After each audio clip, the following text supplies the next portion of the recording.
l'homme te souhaite une heureuse année.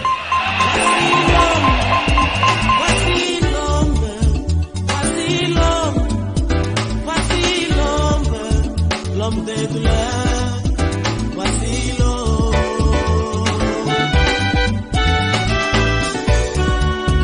Voici l'homme, voici.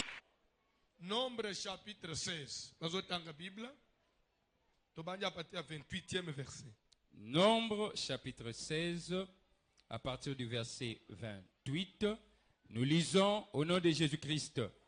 Moïse dit, Moïse a lobby. à ceci vous connaîtrez que l'Éternel m'a envoyé.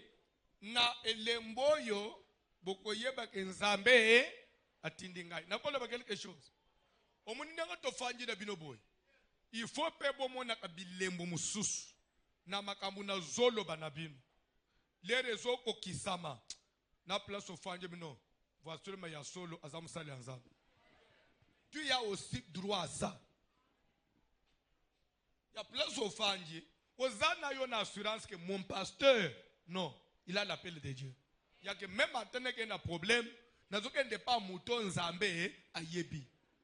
Moïse il faut eloko yeselema pour boyeba que nzambe a tchengali boso na bino.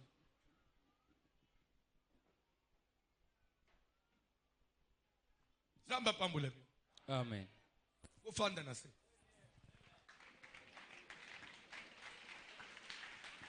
Likambo na nzambe eza likambo ya makofi na biceps te. Ou bien eza likambo ya mutotora kate. Omemili bende te, omemili bende ovimbi. Après au matin à chiera ozoba que je suis un homme de Dieu. Vous voulez vous jouer de moi? Papa, eza oyote. Likambo na nzambe loba maloba. Nzambe na lola honore. Yesu atelemi alobi Lazare sort. Lere Lazare alibimi. Yona nokende koloba ke mutu anaza vanterie. Lere atambuli lokola mai. Na Pierre ameki pe atambuli. Na sa mutema zonga bisi madama na ye. Tipwana loin. Tipwana a loin. Madame na tune na ndebe. Ah. Moi sinanga. Na tambuli na mai. Kana parola tipwana. Webuto ngana zinda. Na belelie. Viens. Asimbi ngai. Maye komi libanga. Ah te. Madame. Tolanda ye. À loin. Vous ne savez pas, vous avez ça dans votre Bible. Bayeko li balala kana Yesu, batambula anaye, balia kanaye, balanda amatea naye, bamona ka miracle. Ah, muto kotika la moto. Muto a muto papa. Une fois seulement bazana barque.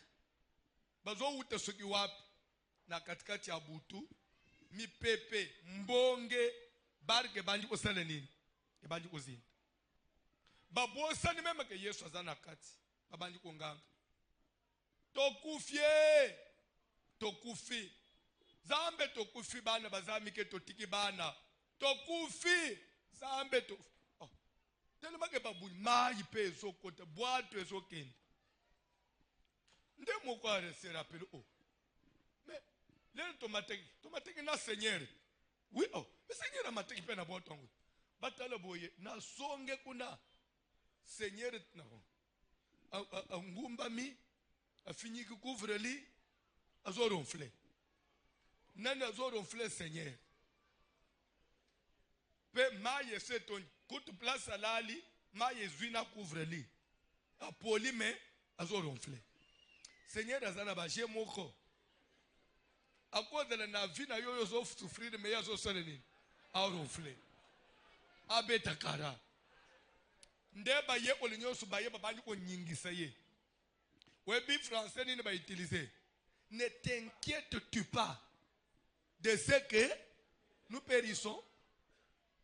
C'est-à-dire que vous êtes à l'aise. Vous êtes à kimia. Vous êtes dans souci de omone que tozo sole ni.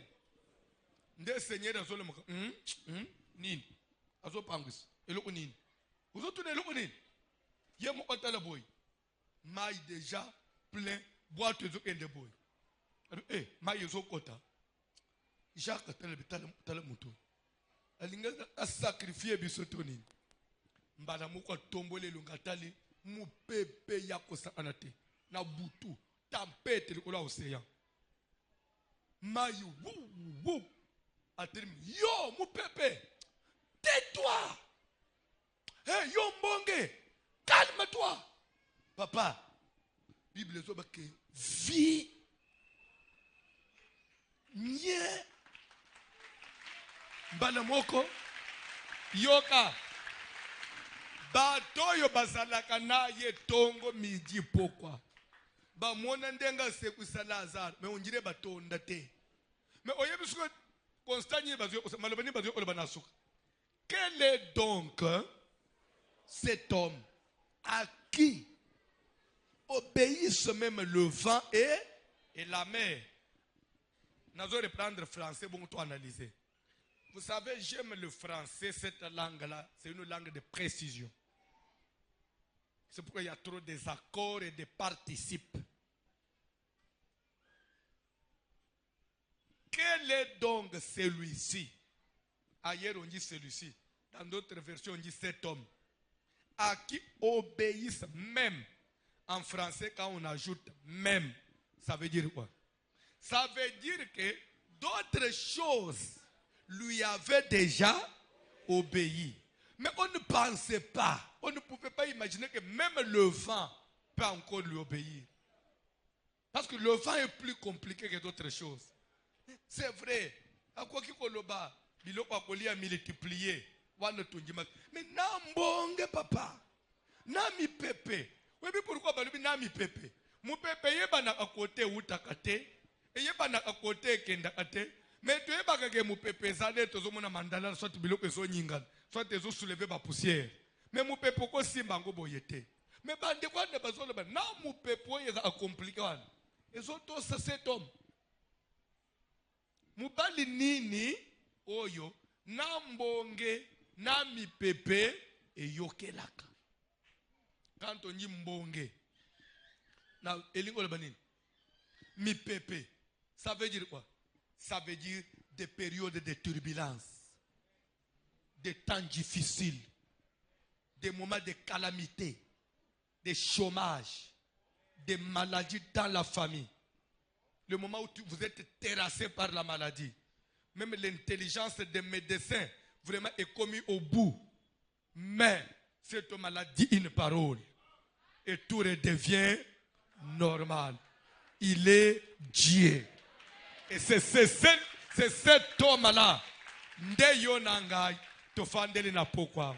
Papa, tofandeli la kombo ya prophète abatu mwindu te.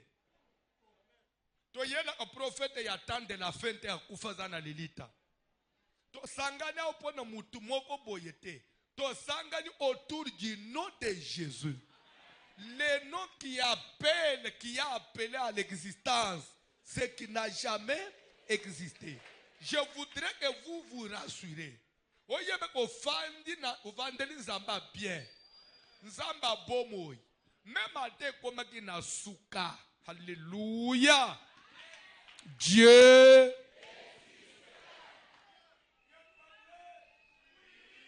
okoza na uta kamusika chango ozo uta tang mususu ueste bandil ozo uta ba ipen ozo uta ba malwe ozo ya musika famille no bazotuno eloko dino kende kuluka na kalembele banzambe ba église za partout. Oui, ba église za partout to boite mais eloko akati.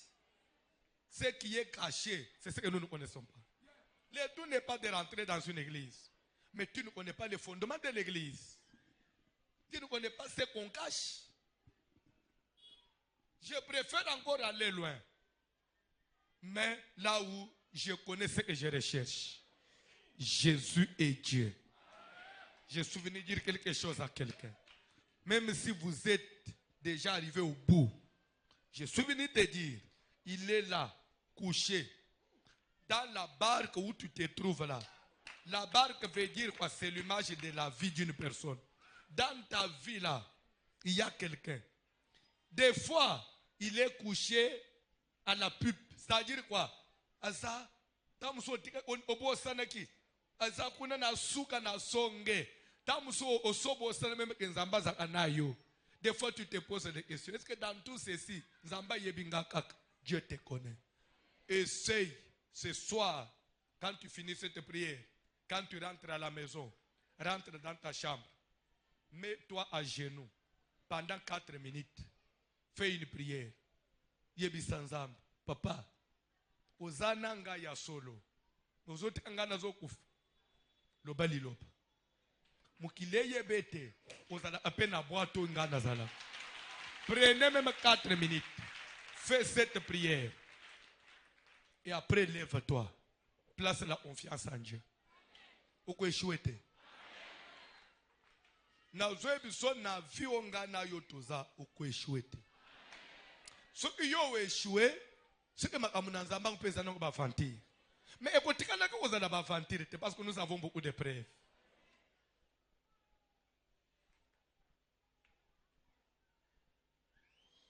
Amen. Tikana poko ya lelo. Loboko na nzambe simba mutumo. Moïse lobi. Papa, sale lokoyo. Bato bayebake. C'est toi qui m'as envoyé. Denga to fandiao. Il faut nzamba sale loko moko na vi na yo. Famille na o bayebake. Onjimela nzamba solo. Bao bazozela usimba maboko na moto. Ye akoya kufukama na makolo na biso ao. Surtout wana. Nazo bandel. Surtout eloko wana. Surtout pona wana. Papa. Une idée. Ufukami na se. Yaya. Nasuki na yekaka. Bolimbisa ngai. Nzambe na kenda koluka. Na mone simbi na ngote. Tata mwasi. Papa leki. Na fukami. Bosangisa fami. Boluka mwaye bolo belangai. Te. Bazela kake amata itakoye kufukamao. Baleki na Bugonetser roi ya Babylone na nguye te na finance te na élévation te. Mais papa na zela ishadra Meshek Abednego ba fukama na makolo na yi. Ba ibisekiye au roi vie éternellement. Avec tout le respect qu'on te doit. Mon grand frère, avec tout le respect que je te dois. Ma grande sœur, avec tout le respect que je te dois, comme petit frère. Ma mère, mon père, mon oncle. Ma famille, avec tout le respect que je vous dois. Parce que vous m'avez élevé. Je vous dois vraiment de la reconnaissance. Mais, il y a quoi kufuka mana mabolongo na makolo na bino. Zambo na kutani na ye, na niveau na sina komi na ye, je vais accepter de mourir que de rentrer à vos genoux. Mais je sais que il est capable de me délivrer, même à travers le feu. Ata na koti na fournaise wan, na kobima. Papa na chaki tembe. Akamati bande kwa na babwaki bango na moto. Bake balali na ndako. Bazozela na tongo baye ukuta poussière. Na musika ayoki batu bazo solola na kati na fournaise. Na kati na libulwana. Batu bazo beta ba masoto na olali ndenge ni ono. J'étais bien en tout cas. Na lali kito oma asikoto. Na zolo ta place mu utozo umisa nzambe. Papa na tuni batu na yo. Na zo batu bazo solola na atikono. Bofungula na. Yeta fungula o. Abalu bina na tuni ba. L'hôpital va battre combien? Mais sa majesté. PV yango. C'est pas ce que tu vois. On gagne sa maladie. Est-ce qu'il me faut des lunettes? Nazo mona na kati na libulu. Batu 3 te. Nazo mona batu 4. Alandana na maloba. Batu 4. Lero to bwaka ka bango parce que n'état nini. Ono ils étaient les côtés. Basinga partout pour atabazo moyen ou bouger se défendre. Mais au moment où je vous parle, mon équipe, les gens que je vois dans le trou là-bas, ils sont sans lien. Ils sont sans ndebisika na njimela nzambe que lien et koko katana. Mutoko sote que lien à famille est éternel. Les rois confessent, ils disent ils sont sans nous pouvons atteindre l'étape où nous devenons saints. Et c'est pourquoi je prêche la délivrance. Les rois de Babylone confirment que les 3 personnes qu'on avait jetées dans la fournaise, qu'il y avait des liens partout, au moment où je vous parle, je suis en train de les voir. Je les vis là-bas dans les trous. Ils sont sans, mais pas seulement qu'ils sont sans lien, ils sont plus à 3. Ils sont maintenant à 4. Et un autre constat, le visage de la 4e personne n'est pas ordinaire. Je suis venu vous parler d'un Dieu qui n'a pas un visage ordinaire. Et si ce Dieu rentre dans ta vie, le lien tombe. Tu deviens sans lien. Tu deviens sans condamnation. Tu deviens sans condamnation. Les mauvaises paroles qu'on avait prononcées sur toi tombent. Et ce soir, je prie pour que toutes les paroles de condamnation qu'on avait placées sur toi, que tu ne feras pas ceci, tu ne verras pas cela, tu n'atteindras pas ceci, toi tu ne peux pas devenir ceci, parce que nous avons dit, parce que nous avons constaté, parce que nous avons déclaré, parce que nous avons affirmé. Ce sont des gens avec l'eau et le sang comme toi. Mais je suis venu te parler d'une personne. Je suis venu te parler d'une personne qui a un visage qui n'est pas ordinaire, qui n'est pas semblable à un homme de la terre. Le roi de Babylone va plus loin. Il dit le visage de la 4e est semblable au visage du Fils de l'homme. Du Fils de l'homme. Là, il prêchait déjà l'avènement de Jésus. Il parlait déjà du salut de la croix, de l'œuvre de la croix. Quelqu'un devait venir rentrer avec toi dans la fournaise pour te sauver. Quelqu'un devait venir te suivre dans les malédictions de ta famille pour te sauver, te tirer de là et sortir avec toi. Je suis venu dire quelque chose à quelqu'un. Lorsque le roi va ordonner qu'on puisse faire sortir les 4 personnes qu'il a vues dans les trous, lorsqu'ils sont sortis, la 4e personne, on ne l'a pas vue encore, on ne l'a pas retrouvée. C'est un Dieu invisible, mais il est visible seulement lorsque nous avons des difficultés, lorsque nous sommes dans la fournaise, il apparaît. Mais quand la difficulté passe, le Dieu de voici l'homme disparaît. Il fait comme s'il n'était pas là. Je suis venu dire quelque chose à quelqu'un. Ne désespère pas. Tu ne mourras pas. Tu ne mourras pas. Ta famille ne te vaincra pas. Ta famille ne te détruira pas. On t'aima, il t'aima, on t'aima, on t'a menti, on t'a menti. Tu ne finiras pas mal. Même si un homme t'avait abandonné, il t'avait dit au côté l'engana na balabala, au konala libanda, il n'est qu'une personne.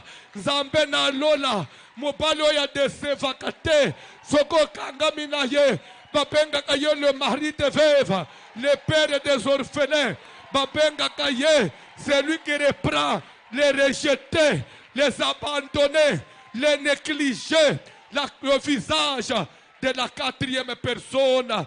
Je suis venu te parler du visage de la 4e qui est semblable au visage du Fils. Est-ce que quelqu'un peut retourner la question? Je demande aux Quinois, à ceux qui me suivent aux États-Unis, en Europe, partout, en Océanie, vous me suivez en Asie, je ne sais pas dans quel pays d'Afrique. Je suis venu te demander, retourne-moi la question ce soir. Demandons tous au roi de Babylone, où est-ce que toi tu as connu le Fils de l'homme pour que tu reconnaisses son visage? Il dit c'est semblable au visage du Fils de l'homme. Quand est-ce que toi tu as vu le Fils de l'homme? Parle-nous où tu l'avais rencontré pour connaître comment se présente son visage.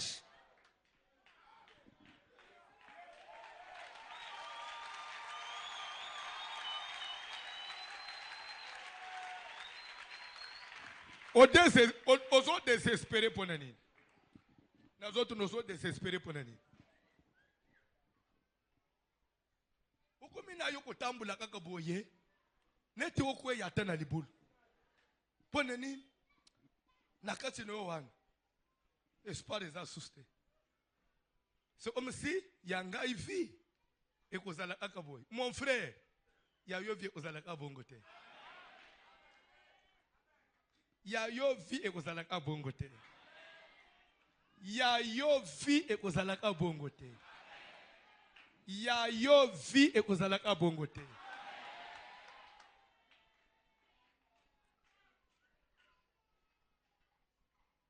Je me souviens, ça fait mal, mais je dois en parler.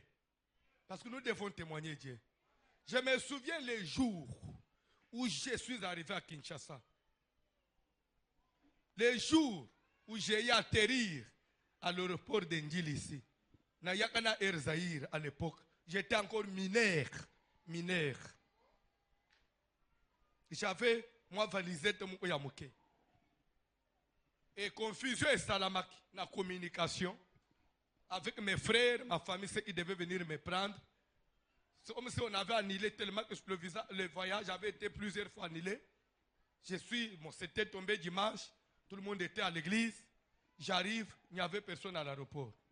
Yingala na ebité. Na zape mwana muke. Na obandela wapi, na zo enda wapi.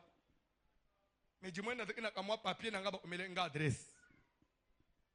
Omele nga Barumbu, avenue Itaka numéro 15. Na luki taximene moko, na présenté. Parce que déjà, dès le bas âge, je me battais, je me débrouillais. J'avais un peu sur moi des sous. Les gars, je ne pas que ah oh mouta, moi ne mouke lissus a fiako lingai. Soko pe sota na kutiko na adresse. Na yebi pété, presque toutes mes économies, ce monsieur-là m'avait suicé ça ce jour-là, cette semaine là. Il m'a pris tout. Tokei pe ode tokota na tokomi na akasa ita ayebi pe itaka biente ameminga na kato nzo ande toutes les parcelles au coin c'est 15 na koti siko na kato 15 kasai kato na koti na numéro 15 na zoto na famille tel so na linga nangu pe ya bayebi bangote nini 19h mwana mke taximène le je rentre. Il faut que mais ce côté un gars des garçons ont un papier adresse.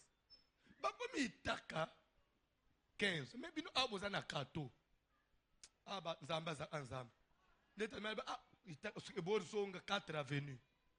Toujours une semaine, il taka 15. Ah, notre famille, on se bat prière. Il y avait quelques locataires. Walibi fan. Ti ba ma 22h moins. Ba yambinga wan ah mwana na biso. Ozo ya mutoyebite. Toyebite. Ozo ya boy voyage non. Tozo ki pe na aéroport. Tozo ki tellement on annulé. Nde lelo toyebe iteke ukoya. Ebite po matena sinaye. Nde ba yambinga. Pesinga chambre. Singa ola. Nde ba lambelinga na lie. Nde na omina ishas. Na zoya comme ça là. Je ne sais pas vie au Kobandela wap. Une semaine après, grand frère Tchengana Moutou Anetobani a commencé la classe pour continuer. C'est comme ça qu'on a continué les études sans savoir ce qu'on deviendra.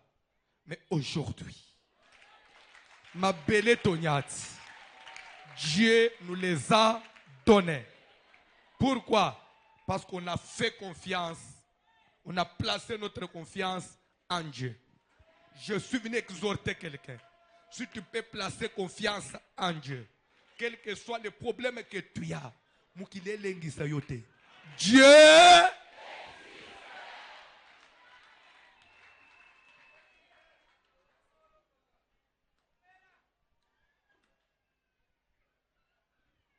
vous avez un problème. nazo comprendre te vendredi samedi dimanche ozala ndenge nini ya vendredi samedi dimanche ozala ndenge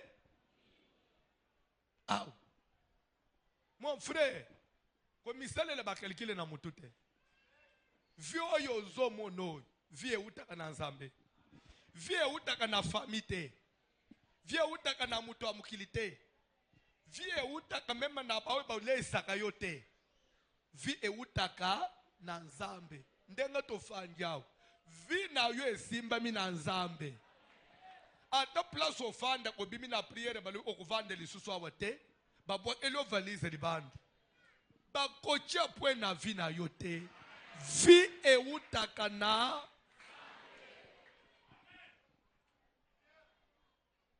ozobika na pokwa.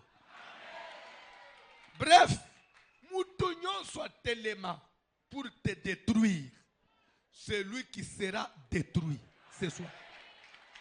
Mutu nyonso a décidé pour t'écraser, c'est lui que nous allons, c'est lui que nous allons. Komitika te mutu amukila bomayo, komitika te, mi défendre boya. Même liwa baboya kayango. Même maladi baboya kayango. Même bubola baboya kayango. Pasi baboya kayango. Mais l'air David a dit que celui qui est faible dise que je suis fort. Ça veut dire quoi? Même si je suis faible, je ne dois pas me laisser faible. Je dois dire que je suis fort. Je dois faire des efforts pour être fort. Que celui qui est faible dise. Est-ce qu'il y a un faible ici? Tout le monde de chez vous, tout le monde est. Tout le monde de chez vous, tout le monde est. Ah, nazoli ngozolo bangu na lobo kwa mobali ozo zala mutut zalawa zalawa. Ce n'est pas par erreur na poka na lelo zawa. Ce n'est pas par erreur. Ce n'est pas accidentel. Tu es là parce que Dieu l'a voulu. Volonté à mouteko changer yanzambete. Dieu l'a voulu. Il a voulu que ça soit ainsi. Alors, Dieu a voulu que ça soit ainsi.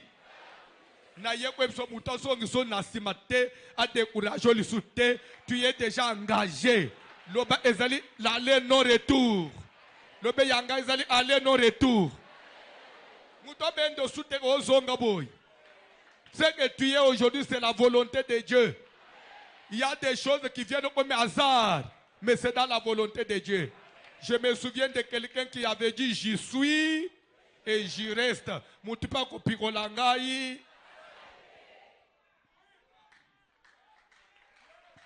Que celui qui est faible dise. Est-ce qu'il y a quelqu'un qui est faible ici?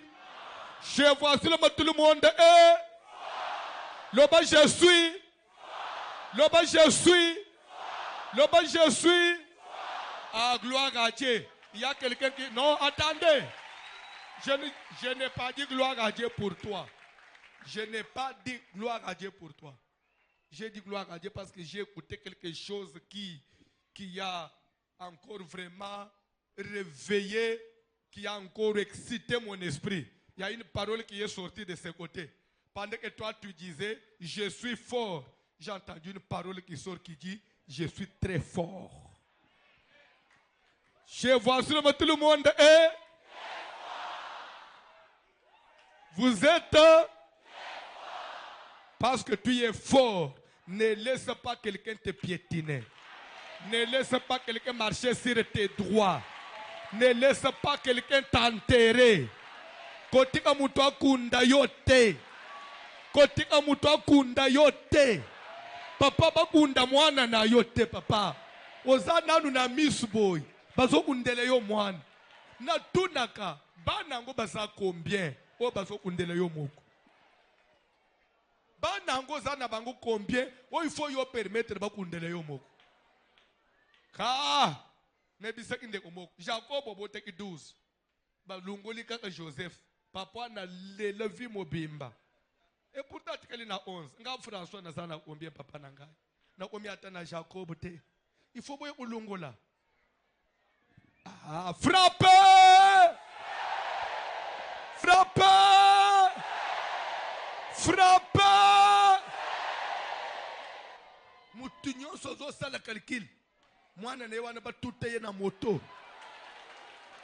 Asal accident. Azo problème na thorax. Frappez! Ndengo telemi boy. Ezana mutu ozo sala calcul. Okoma na poma ya barin. O développer diabète. Nazolo babu ACC bandaki. Tika na pokwa nzambe avotuma limusa ya. Et surtout que ezali maladie ya maboko ya bato. E usi na nzambe te diabète bazo bamba yo ya kobamba. O mitiki kako bandi ko bunda na ba insuline. O mata okita na bandeli ezolimwa. Ezonga na kolo nango. Frappez! Tanga Bible sikoi na kata mate. Batanga siko Bible. Moïse dit, Ah, Moïse. à ceci vous connaîtrez que l'Éternel m'a envoyé pour faire toutes ces choses. Pour faire, Toutes ces choses. il faut faire des choses. Dans le Seigneur, on fait Des choses. des choses. Je suis là pour faire, pour accomplir. Des choses. Papa, je vais faire toutes ces choses. Amen. Parmi les choses là, il y a aussi ton salut. Amen. Parmi les choses là, il y a l'accomplissement de ta promesse. Oui. Parmi les choses que je suis appelé faire, ton mariage est dedans. Amen. Ta maternité doit s'accomplir là. Ton élévation doit être accomplie. Amen. Toutes ces choses, je suis censé les faire. Tangela la Bible. Et que je n'agis pas de moi-même. Aka, ce n'est pas de moi-même, papa Didi. Oui. Si ces gens meurent comme tous les hommes meurent, Soki bato misato kore datan abiran. Bakufi ndenga batu normal bakufaka papa. s'ils subissent le sort commun à tous les hommes, Soki basuki ndenga batu ya mukili basukaka ndeko na ngai.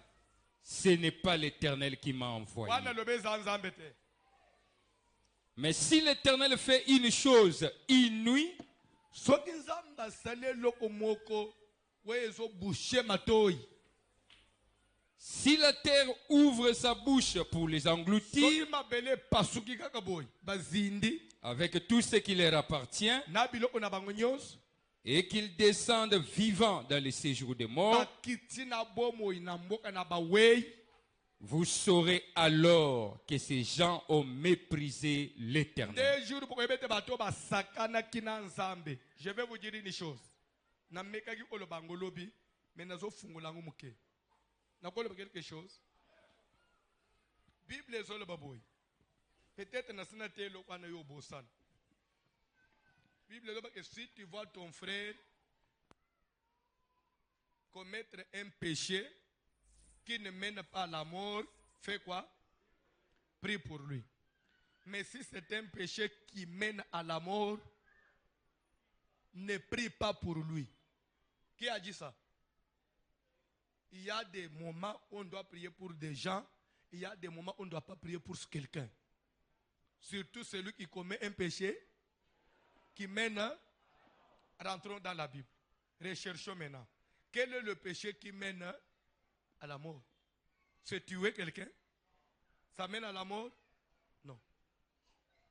Se voler? Ça mène à la mort? Commettre l'adultère, ça mène à la mort? Se faire quoi? Haïr quelqu'un? Tout péché est pardonnable. Mais il y a un seul péché qu'on ne pardonne pas chez Dieu. C'est lequel? Ce péché-là, pour le découvrir, nous devons rentrer toujours dans le contexte. Il y a l'isolo yeso bete. Abande ilikambo na ndengenini. E utaki na nini? Likambo ebande iboy. Yeso bikisi mutu. Batu baze inzigeze balubi. C'est par Belzéboul qu'il accomplit les miracles. Jésus lui, je vous dis, celui qui mène un péché qui ne mène pas à la mort, même dans ce siècle ou dans les siècles pardonné. Mais celui qui commet un péché qui mène à la mort dans les siècles présents, même dans les siècles à venir, il ne sera jamais. Mais pourquoi Bangili Solonka n'attend pas de miracle à Salaki? Le péché qui mène à la mort, c'est lequel? C'est le refus. Bande bien. Le refus du témoignage que le Saint-Esprit rend sur la personne de Jésus. Vous comprenez? Jésus est là. Il prie, un démoniaque est guéri. Qui a accompli l'acte? Quand Jésus parle, mais démoniaque habite. Qui a accompli l'acte? Le Saint-Esprit. C'est ça le rôle du Saint-Esprit. Le rôle du Saint-Esprit, quand je parle, lui va te bénir. Quand je parle, il vient te délivrer. Quand je parle, lui, il vient, il agit, il accomplit. C'est ça le rôle du Saint-Esprit. Mais maintenant, Jésus, il a prié. Le Saint-Esprit a guéri quelqu'un. Mais bande quoi no lié bakumi sansambe à cause d'un miracle, bazo attribuer gloire à nanan. C'est par Satan qu'il a fait ça. Jésus a dit vous refusez les témoignages. Oy muli musanto zo rendre na misu na bino pona otalisa ke nzambaza na bomoy. Pona ko croire na Satan. Na mitu na bino nzamba ko salate.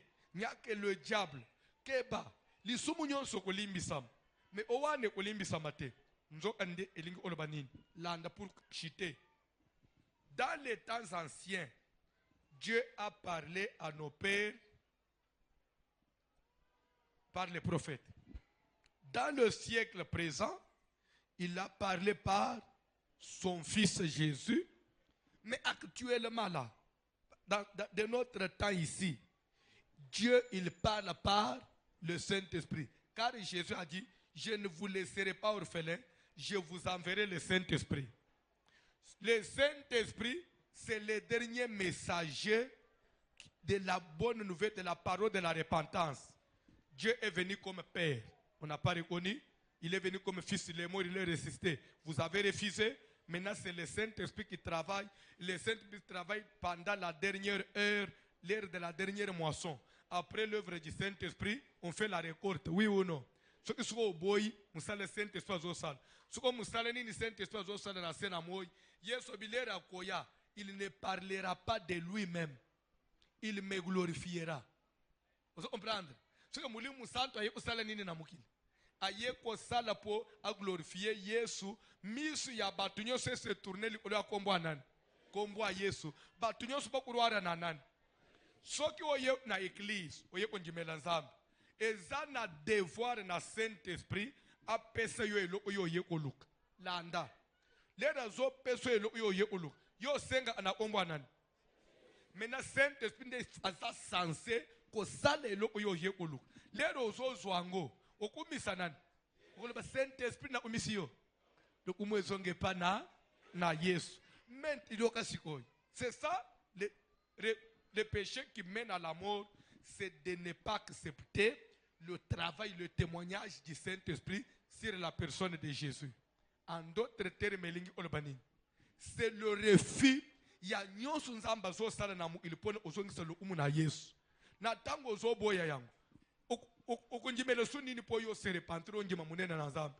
Nous devons croire à tout ce que l'Esprit de Dieu fait pour tous ceux qui sont pas nan. Pourquoi ne suis pas ça joie? Yo ce qu'on engatoye pas na Yesu. Na ba passe, na ba problème, zambe songa biso. Zambe na biso. Yesu Kristo toye pa na yo. Oleba onyo so koye pa na ngai, akoye samasoni te. So tata mwasi na bino. Ya na bino. Noko na bino. Mama kulutu na bino. Grand-père na yo. Pona ye alanjo tin église. Alobi akobota te. Nzokande. Soki yo boti. Tozozo nselu umepanan. Kobota na yo c'est l'œuvre du Saint-Esprit. Pour le kumwe zonge pana. Maintenant leur tata moi ça zo bloqué yo bota te. Il s'oppose à qui? C'est la gloire de Jésus. Oya zo lingate bima. Nazo koba. Pourquoi zo lingate ebima? Parce que yebi, ce qui yo fungwami na ba prière, okome masangu na bande ono batikali. même ato memi sangute bande kuno batikele bakolula bakoloba ah abongo ni motema alanji nzambe akomi na mbongo boy biso nyonso tosala nini nde pourquoi il faut babungisa yo esimba te po baloba na ba batikali oya kende unazana nini vous comprenez ba empêcher ba pe basala nini nde kuna bino azate pas voici le moment des années abali aboti oui ça voici le moment vous comprenez directement ba étouffer ba c'est-à-dire que yaya na bino tata mwasi na bino péché azo commettre ya kwa empêcher yo pambulam c'est un péché qui mène à la mort. Il est en train de combattre l'œuvre de Dieu sur la terre. L'œuvre de Dieu que Batunyo Suba Fungwama, Bazong se gloire et pana, Mukili Mobimbe tourner regard nango et pana Yesu Christo. Mais maintenant il y a l'ingité Mukile tourner gloire et pana Yesu Christo. Azo bloqué processus. C'est un péché qui mène à la mort. Mutuana, Basengela Ayemawate. Yesu alobi, soko moni mutazo commettre un péché qui mène à la mort, je te dis que fais quoi? Ne prie pas. Quel pour les ennemis. Quel type d'ennemi? Nous prions pour un ennemi qui commet un péché qui ne mène pas à la mort. Mais l'ennemi qui commet le péché qui mène à la mort, Jésus nous a défendu de prier pour lui. Vous comprenez? Quel est l'ennemi là qui commet le péché qui mène à la mort? Les sorciers. Il commet un péché qui mène à la mort. Parce que ce qui est mbongo, okukumi sanzambe. Peba tebele, bakobongo le mitema na simanayo. Maintenant, il y a les raisons kanga mbongo. Akangi yote, mais akangi action ya nzambe, akangi œuvre ya nzambe, pour le kumwe zonga, et pas ya nzambe te. Nde passage ya Corée d'Atana Biran. Corée d'Atana Biran, ba s'opposer na musala Moïse azo sala. Moïse azo le bake, le kone bo s'opposer na musala nzamba pesingai. Ce que ce n'est pas moi, c'est l'Éternel que vous avez méprisé. Comme vous avez méprisé l'Éternel. Nzambe, sale loko moko, ba kufeli wo oy mutuna no kufete. Mais Moïse, depuis quand Corée d'Atana Biran ba fingi nzambe. Ils n'ont jamais cité le nom de Dieu. Mais ils ont seulement dit, Moïse exagère. Toute l'assemblée de l'Éternel est sainte. Est-ce qu'il n'y a que lui, Thomas Kataboy, Moïse, Thomas Kataboy? Alors non. Tokeipe, Tosale l'ensemble n'andenga nabis. Moïse a dit non, bacholi nzambe. Il faut pas que vous fassiez oye zalakate. Quand koloba wane ke bon Moïse, bon yo oye ba fande le mariage, ba fande le diplôme, ba fande le nyos. Nzamba zolinga tombol, bango bazo boy, bazo chola nzambe te, bazo chola nzambe te. Il faut pas que vous fassiez normal. Il faut noko na bino kufeliwa na muto kufete. C'est-à-dire quoi? Azana bomoy, mais tomoni ban kusu bazobi mena misu. Oh, noko, kusu na misu. Uya solo, obendi boy, 5. Mais misu ezotal. Atali boy na tong, ban kusu bali obi meye na loboko. Ya zoba anda kopola, maza vivant. Pona nini?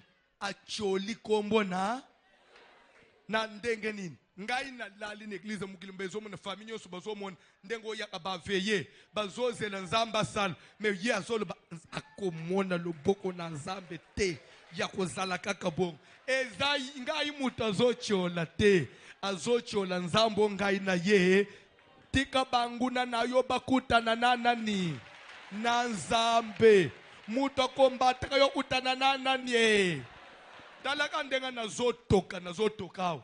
Priye nangeza ke kalembelemba ba nazamba fungwama. Bawo bazo yawo. Ba responsable batuminene. Zambo nazote ya bango. Afungula bango. Lobi ba témoignage ende mukili mobimba. Ke bande ko bande ko ende mercredi vendredi ba tika la journée mobimba wana. Nzamba visiter bango. Bango nyonso bakoma ba PDG. Kuna na kalembelemba mutu amakolo za asute. Na kalembelemba mutu ya passe za asute. Cela est possible car la Bible que moi j'utilise, quelque part il est écrit à l'église primitive, à l'époque de Pierre, il n'y avait aucun indigent car Dieu avait béni tout le monde. Si Dieu pouvait faire à l'église primitive qu'il n'y ait pas d'indigent, à Kalembelem, Dieu ne peut pas faire car c'est dans cette saison précise et qu'il n'y ait plus de piétons. qu'il n'y ait plus de locataires. Bozwa mapango. Papa bosomba mapango nazoloba. Ah. Nazoba bosomba mapango. Omoni siko poma na bino ezanini. Vous êtes des incrédules. Ozombi tuna le pango. Yo eskonde gozo. Le somba mapango. Le pango. Combien? À 100 000, à 200 000. Na uzelangwapi.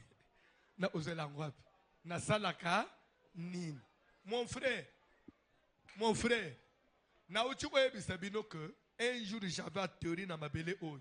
Na ma petite valisette na maboko. Zamba mono papa. Je ne savais pas je vais où. Je vais chez qui et ça va se passer comment. Mais du moins je savais que j'ai un Dieu qui m'a déplacé et qui m'a dit va là-bas je vais t'utiliser. Mon frère, Nzambo ya memayo na isikoi. Kotuna teke lupangu. Ce qui n'a le bien yo recevoir kaka. Mais au cours avant septembre ici, au sommet le pangu.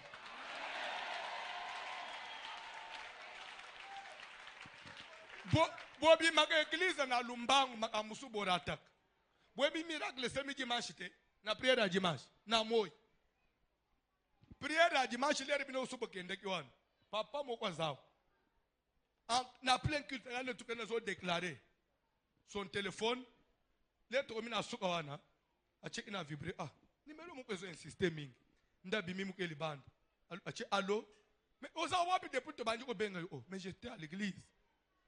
Yo pe marché mon ezali awo bon toko koma place yango eza oui na sa l'église asika na alembelem oke zele biso alibanda na tozoya atelemi libanda batu bakomi balobi toza na marché moko to pesa yo bon eza $18,000 soko za dako quand sur plan na ba yo kan asigner bakamati po yeba eza sérieux zona 2000 simba toke to luka 16,000 na moninde ko songil mbango papa na tu ozo marché 18,000 2,000 yango utoba pesa asiko ka plein ka ndengo zo déclarer wana ngana bandu ko amen amen dimanche oyo papa kwa za dimanche oyo akati nanu mwa bidibu byanyi akati nanu bidibu byanyi apesi ngai ngape na kamati na chie na libenga bwino muntu bujindambu papa niwenze bishi bwino muntu niwenze bishi papa wanyi niwenze bishi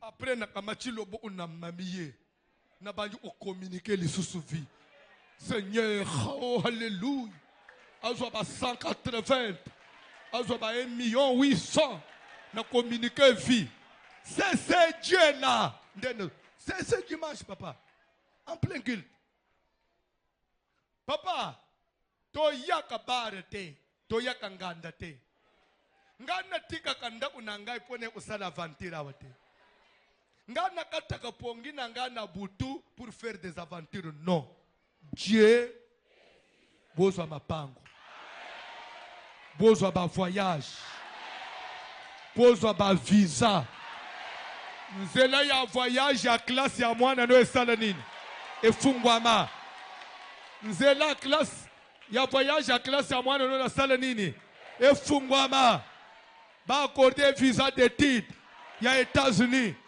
ba accorder visa d'études ya Paris ya France ya Belgique ba accorder visa d'études en Allemagne atanga na bamboko eza développer ba grande puissance plus le pays est développé le diplôme a aussi de la valeur.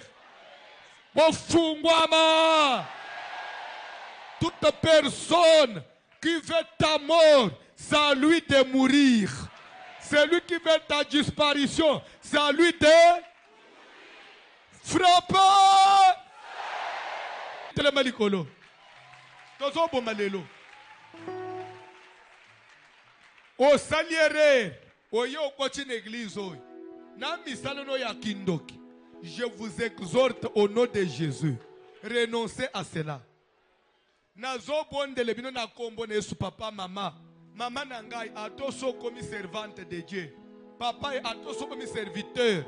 Ato so comme aspirant serviteur. Mais on se rend compte que nous avons misala kindoki. Na bondelio na kombo yesu na poko tata yango. Tika. Et comme mayo nulle part. Po awa okokufa. Nazo yebisa bino boye. Ezana mutu yoko bomawate. Ezana mutu yoko ampesha resira wate. Na izo yebisa bino. Vous bino bozo kanisake. Église yo poe koma boy. Ezali evre ya mutu. Eda evre anani. Boli ngbo bisanga lere église yo ezo banda na poto. Na karcho bando ki basara kite. Bando ki ya famille nanga bakufaka. Bate komona ngai ndenga na matete. Est-ce que banjima ki simba basala tout esimba te. Ya communauté basala tout. Voici le mamat esimba te. Vous connaissez tous les combats que j'ai rencontrés dans cette communauté. Vous connaissez toutes les difficultés que j'ai endurées. Ils ont fait tout ça. Esimba te. Mon frère, yozo yoko bandelelo. Oh, ngano usikisa voici l'homme. Mais il y a un retard. Vous avez un retard.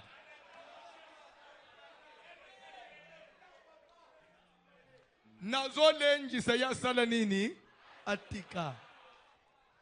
Parce que soka atikite oko kufa liwa ya mabe.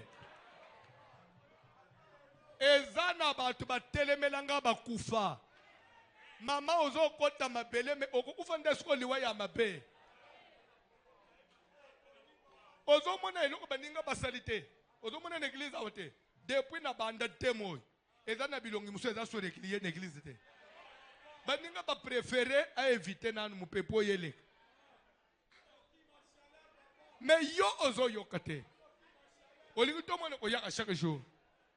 Na bondeli yo sala nini? Soko tikite c'est ta mort. Ere yabi soko kufa esie leka. Pe lelote. Zambe tozo sala zolo bakazo mona nanu elangeza munene.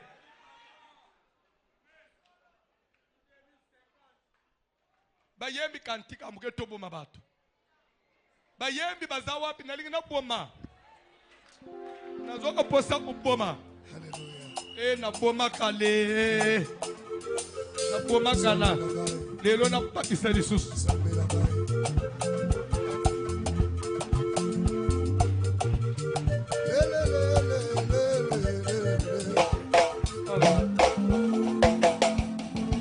Kaina kolanda mokonzi nangayo. Kaina kolanda mokonzi nangayo. Atana tango ya pasi na kolanda mokonzi nanga. Atana tango minyoko na kolanda mo. Ebele baboya sambe pona pasio. Ebele baboya sambe pona minyoko. Yesu we. Atana tango ya pasi na kolanda mokonzi nanga. Atana tango minyoko na kolanda mokonzi. Ebele batika sambe pona piake. Na kolanda mokonzi. Ebele baboya sambe pona kozanga na kolanda mokonzi. Yesu yo. Atana tango ya pasi na kolanda mokonzi nanga. Atana tango minyoko na kolanda mokonzi. Mokonzi ngai alinga kanga binyo. Kolanda mokonzi. Samba mutombu alinga kanga binyo. Kolanda mokonzi. Yesu ya pasi na kolanda mokonzi nanga. Atana tango minyoko na kolanda mokonzi nanga. Oh, ngai na kolanda mokonzi nanga. Ngai na kolanda mokonzi nanga yo. Atana tango ya pasi na kolanda mokonzi nanga. Atana tango minyoko na kolanda mokonzi. Ebele baboya zambe pona piake. Na kolanda mokonzi nanga. Ebele batika zambe pona kozanga mabota. Yesu atana tango ya pasi na kolanda mokonzi. Yesu atana tango minyoko na kolanda mokonzi. Mokonzi na ngai alinga kanga minyo. Kolanda mokonzi. Samba mutombu alinga kanga minyo. Kolanda mokonzi. Atana tango ya pasi na kolanda mokonzi. Yesu atana tango minyoko na kolanda mokonzi. Oh, Jimbe papa wane.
Yesu jinange, Papa wadi jinange yo. Papa wadi jinange yo. Yesu jinange chamoyo mane. Yesu jinange yo. Yesu jinange. Yesu jinange yo. Yesu jinange. Papa wadi jinange yo. Papa wadi jinange yo. Yesu jinange chamoyo mane. Yesu jinange yo. Yesu jinange. Yesu jinange yo. Yesu jinange.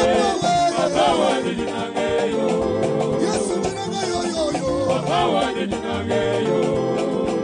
Chikwe yemena mwakana wane yo. Yo yo yo yo. Chikwe yemena mwakana wane yo. Chikwe yemena mwakana wane yo. Waluwa katubikila mu Yesu yo. Waluwa katubikila mu Yesu yo. Iyakwe mukalenga. Iyakwe mukalenga. Iyakwe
Ozo la prière pendant 2 minutes. Parce que quitte na bise omina suka.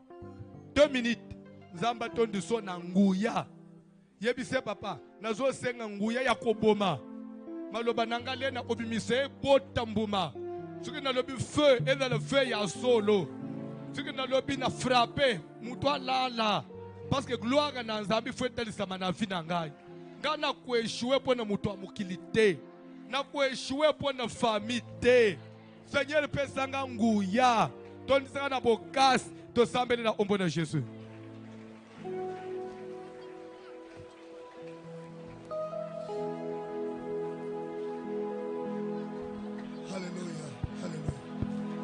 Éternel Dieu des armées, Sambé na lola. Asoke negosenga puissance na yo na poko na lelo. Pesanga imakasi na yo Yesu Masia. Latisanga imakasi ya koboma Jésus. Maloba na ngai eza la puissance. Maloba na ngai eza la puissance Seigneur. Maloba na ngai eza la puissance. Oh Jésus, tondisanga na makasi na yo. Tondisanga na nguya na yo Jésus. Asobele na makasi na yo mokonzi. Makasi na yo Yesu Masia. Ela tanga ina poko na lelo. Nabeleli makasi na yo Jésus. Double solo bake sans moi. Vous ne pouvez rien faire. Yango nazo senga makasi na yo Jésus. Nazobele na makasi ya bonzambe na yo. Onisanga na makasi na yo Yesu. Nabeleli kuya na yo Jésus. Nasengi kuya na yo Yesu. Kuya na yo Jésus. Ekita likolo ya ngai. Makasi na yo Jésus. Ela tanga iko na maposi.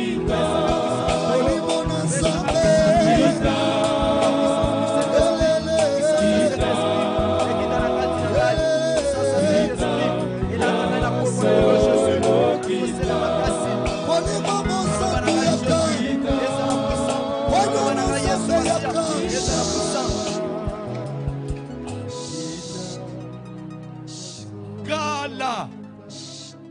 Kala pensa nazotala film ya Kung Fu oyebi yango kala est-ce osuku tususu abande kotala film wana natali quelque part namoni ka mwana moko kafanji kacheba biloko nete ba Christian kaza ko se concentrer kakangimis katika livika se concentrer ka se concentrer ti après quelque temps ba Christian bandi ko panza. Oh, comme moi magicien oyo pour accomplir le oyo il faut se concentrer. Bon biso pe ce qui to se concentrer nguya na nzambe tondi kachina biso. Toko pasula ba prison te vina yo fungwa. Et non besoin de détruire l'église c'est la distraction. Ye toko banda sambela nzambe na ngai kolo Yesu Kristo moto na nzambe moto so omoni bis je ba bazali ban so omoni bis ezole. Eh, chauffeur à la chapeau, moto. C'est quoi ça? Et après ça, vous vous attendez à quoi? Nazan a besoin de concentrer. Ozo ça de prier. S'il te plaît, le connaît au kakako, kangamisu, pour éviter distraction. Mi concentre, bête prier, mutu nyos. Nazolo ba bien mutu. Bon rappeler ngai lobby s'il vous plaît parce que vendredi ezama kamususu. Lobby soki na matika na chéri bon rappeler ngai église mobile. Na lobeki na côté ya na isabino pourquoi ba démon ba Satan azalaka. Milimo ya mipepe azalaka.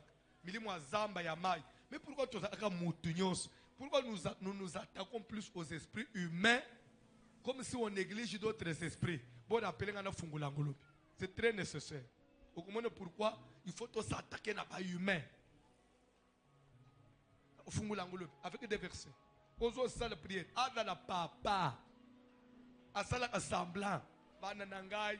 Ligambo zote ngizangeza kapona vina bino. Pona mabala na bino. Nzoka ndeye mari de nuit. Mopanga. Sala prière. Moto na sambe sokende kopela. Mutunyo sotele mela kavina ngai.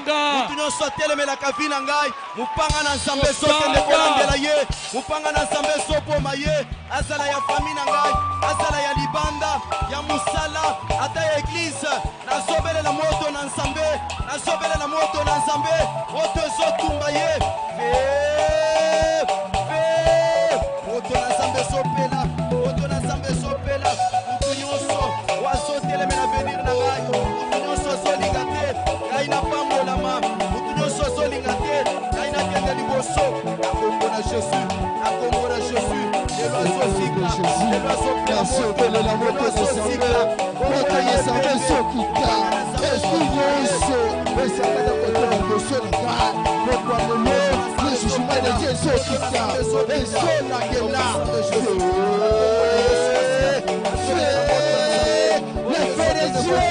Le feu des cieux, le feu qui t'a fait de l'assemblée sonatila, il y a le son, esprit de ce pas, il y a que la côte de le souffler, le poids de l'eau, notre assemblée qui t'a, le feu des cieux, le son que la tête de passe, esprit de ce pas, esprit de ce pas, notre assemblée qui t'a, notre assemblée sonatila, au nom de Jésus, que le Saint-Esprit, le son passe, notre assemblée sonatila, mosso, ouais, comment on peut couper le feu là, le feu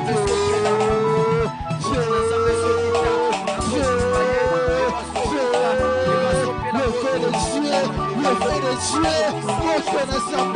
notre assemblée qui dit, le son consumé, le son consumé, le son de la passe, notre son passe, esprit gosse, et c'est le bras, il y a quelqu'un de tout ce gars, notre assemblée qui t'a, la pauvre Jésus, notre son qui t'a, notre assemblée qui t'a, pourquoi de l'eau se coupe pas, la se la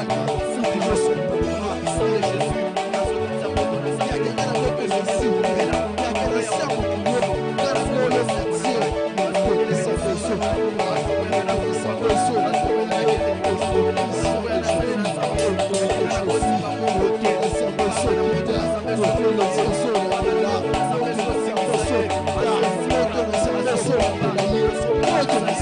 kita bitu nyonso akolela esprit nyonso akolela yake na sango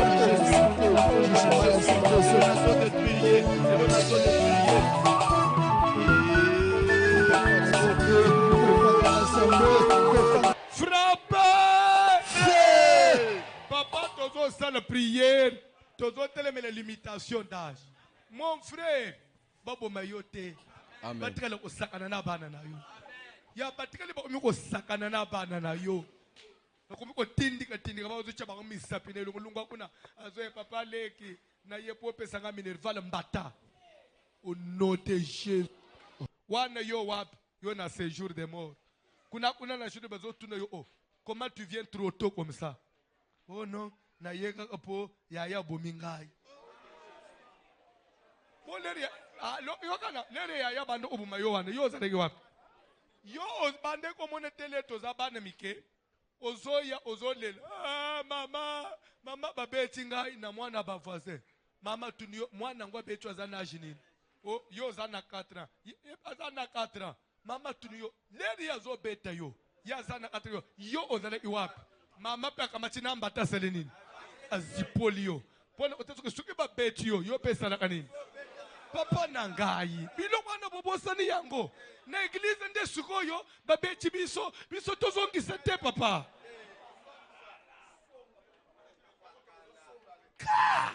makambo toyebi yango bien lele bazobete yo awo yo za wapi lele ndoki azoloka yo awo yo za wapi nazoloba frapper limitation d'âge. Mutu nyonso atemina mwa mutonga na ye ya sida landa nanu ya cancer ya diabète ya prostate insuffisance rénale andana mwa tonga na ye ko atuba yo kaka lobi baloba ke omoni abelaki mingi azaki na poma barin nde wa ye o bare wana euchi wapi nzambe mutu atindelo barin. Frappez! Frappez! Frappez! Mutu nyonso atelemina mulimu na liwa. Atelemina liwa. ezobelela moto na nzambe ezolandela esprit nyonso ya limitation nyonso oyo batelemisa liboso na nga limitation d'âge ezoyamba moto na nzambe ezolandela le fait de jouer moto na nzambe ezokita limitation nyonso limitation na bakome nango nyonso ezoyamba moto na nzambe kita limitation financière limitation d'âge moto na nzambe ezokita ezolandela limitation nyonso oyo batelemisa liboso nga moto na nzambe ezokita limitation ya famille limitation financière ezoyamba moto na nzambe kita limitation ezozika limitation ezokende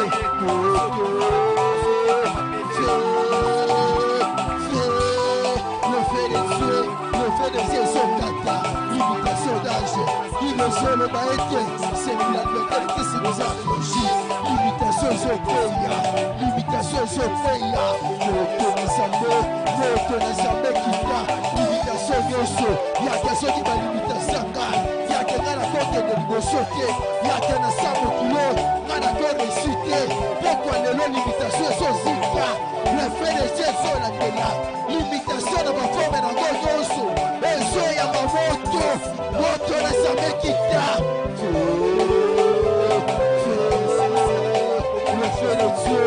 le fait de Dieu ezokita moto na nzambe ezolandela moto na nzambe ezokita